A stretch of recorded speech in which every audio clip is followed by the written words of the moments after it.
എല്ലാ വിദ്യാർത്ഥികൾക്കും പുതിയൊരു വീഡിയോയിലേക്ക് സ്വാഗതം. ഈ വർഷത്തെ SSLC പരീക്ഷാഫലം പ്രഖ്യാപിച്ചു കഴിഞ്ഞു. അപ്പോൾ വിദ്യാർത്ഥികൾക്ക് ഈ വർഷത്തെ SSLC പരീക്ഷയുടെ മാർക്കിൻ്റെ പെർസെൻറ്റേജ് എങ്ങനെ കാൽക്കുലേറ്റ് ചെയ്യാം, അതായത് എങ്ങനെയാണ് SSLC മാർക്കിൻ്റെ ശതമാനം കണക്കാക്കുക, അതായത് കാൽക്കുലേറ്റ് ചെയ്യുക എന്നുള്ളതാണ് ഈ ഒരു വീഡിയോയിൽ. അപ്പോൾ ആദ്യം തന്നെ നിങ്ങൾ ചെയ്യേണ്ടത്, നിങ്ങൾക്ക് എത്ര A+ ഉണ്ട്, എത്ര A ഉണ്ട്, എത്ര B+ ഉണ്ട്, എത്ര B ഉണ്ട്, അതുപോലെ എത്ര C+ ഉണ്ട്, എത്ര C ഉണ്ട്, അതുപോലെ എത്ര D+ ഉണ്ട്, അതുപോലെ എത്ര D ഉണ്ട് എന്നിങ്ങനെ നിങ്ങൾക്ക് ഏത് ഗ്രേഡാണോ ഉള്ളത് ആ ഒരു ഓരോ ഗ്രേഡും എത്ര വീതം നിങ്ങൾക്കുണ്ട് എന്നുള്ളത് ആദ്യം കാൽക്കുലേറ്റ് ചെയ്യുക. അതായത് കാൽക്കുലേറ്ററുള്ള ജസ്റ്റ് ഒരു പേപ്പർ എഴുതി വയ്ക്കുക. അതായത് നിങ്ങൾ ആദ്യം തന്നെ നിങ്ങൾക്കിപ്പോൾ 10 A+ ആണെങ്കിൽ 10 A+ എന്ന് എഴുതുക. അതേസമയം നിങ്ങൾക്ക് ഒരു A+ഉം ബാക്കി അതായത് 4 Aയും ആണെന്ന് കരുതുക.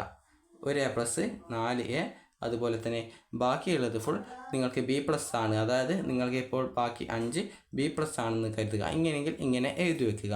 അപ്പോൾ അതിനുശേഷം നിങ്ങൾ ചെയ്യേണ്ടത്, ഇവിടെ നിങ്ങൾക്ക് കാണാം, ഇപ്പോൾ സ്ക്രീനിൽ കാണുന്നത് ജസ്റ്റ് ഒന്ന് സ്ക്രീൻഷോട്ട് എടുത്ത് വയ്ക്കുക.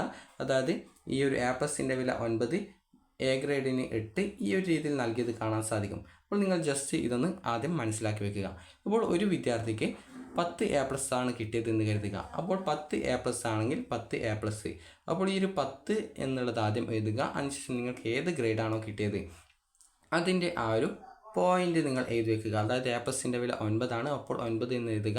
അപ്പോൾ ടോട്ടൽ 10 × 9 90 ആണ്. അപ്പോൾ ഈ ഒരു 90 ആണെങ്കിൽ, അതായത് ടോട്ടൽ ആ ഒരു 90 ആണ് കിട്ടിയത്. ഈ ഒരു 90നെ ഈ ഒരു 100/90, അതായത് 100/90 കൊണ്ട് ഗുണിക്കുക.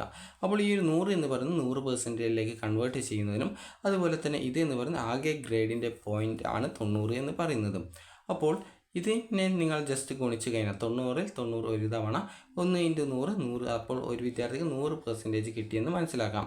ഇതേ രീതിയിൽ തന്നെ ഒരു വിദ്യാർത്ഥിക്ക് ലഭിച്ച മാർക്ക് എന്ന് പറയുന്നത് ഈ ഒരു 5 A+ ആണെന്ന് കരുതുക, ബാക്കി 5 A ആണെന്ന് കരുതുക. അപ്പോൾ ഇങ്ങനെ വരുന്ന സമയത്ത് നിങ്ങൾ ചെയ്യുന്നത് ഈ ഒരു 5 ഗുണിക്കണം A+ൻ്റെ വില എന്ന് പറയുന്നത് ഇവിടെ 9 എന്ന് കാണാം, അപ്പോൾ 9 ആണ്.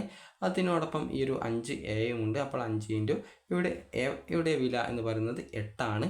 അപ്പോൾ ആ ഒരു 8 എന്ന് എഴുതുക. ടോട്ടൽ എത്രയാണോ കിട്ടുന്നത് അത് കാൽക്കുലേറ്റ് ചെയ്യുക. അതായത് ഈ ഒരു 9×5 45 മാർക്കാണ്. അപ്പോൾ 45ഉം അതുപോലെ തന്നെ അതായത് ഈ ഒരു 8×5 40ഉം, അപ്പോൾ ടോട്ടൽ കൂട്ടുന്ന സമയത്ത് 85 കിട്ടും. അപ്പോൾ ഈ ഒരു 85നെ 100/90 കൊണ്ട്, അതായത് ഈ ഒരു 85 ഗുണിക്കണം 100/90 കൊണ്ട് ഗുണിച്ച് കഴിഞ്ഞാൽ നിങ്ങൾക്ക് എത്രയാണോ കിട്ടുന്നത് അതാണ് നിങ്ങളുടെ മാർക്കിൻ്റെ പെർസെൻറ്റേജ് എന്ന് മനസ്സിലാക്കാം. അപ്പോൾ ഇത്ര മാത്രമാണ് പെർസെൻറ്റേജ് കാൽക്കുലേറ്റ് ചെയ്യാനായിട്ടുള്ളത്. അപ്പോൾ ഈ ഒരു വീഡിയോ നിങ്ങൾക്ക് ഉപകാരപ്രദമായിട്ടുണ്ടെങ്കിൽ ലൈക്ക് ചെയ്യുക, ഷെയർ ചെയ്യുക. Thank you for watching.